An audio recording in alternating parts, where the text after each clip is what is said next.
To follow the situation of Syrian Christians, we must delve into the events that have become like a raging fireball, consuming everything in its path. Since 2012, the scene has been described as an Alawite-Shia-Sunni conflict. In the Ghouta region of Damascus, armed Islamist groups emerged, comprising thousands of fighters. This included the Salafist Army of Islam with direct Saudi support and the Rahman Legion of the Free Syrian Army, supported by Qatar and other countries. These factions eventually witnessed internal battles. They were subsequently displaced to northern Syria under a peace agreement with Russia. In Idlib, al-Qaeda emerged under the name Jabhat al-Nusra, led by Abu Muhammad al-Julani. Foreign fighters and hardline jihadists formed a key part and dominated the military landscape in Idlib. On the other hand, the Assad regime mobilized many Alawites and Shiites to confront the armed Sunni groups, and the Lebanese Shiite Hezbollah and Iranian factions entered this brutal war alongside the Assad regime. If we back to the Assad dictatorship, we see clearly that they suppressed any dissenting opinion or any inclination towards democracy. And despite their systematic killings and the establishment of secret prisons and death camps like Saydnaya Prison, but freedom of religious practice was available to all.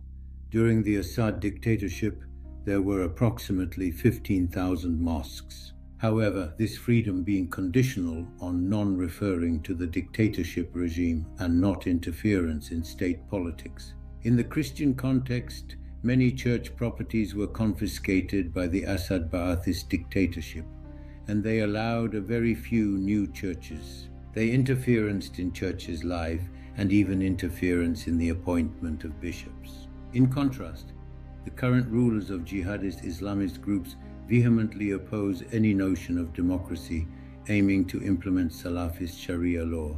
This trend is supported by Neo-Ottoman Turks, Qatar, which embraces the Muslim Brotherhood, and Saudi Arabia, which adheres to Salafism. This is what happened in Idlib over 14 years, and for a brief period in Aleppo when the Salafist movement seized control.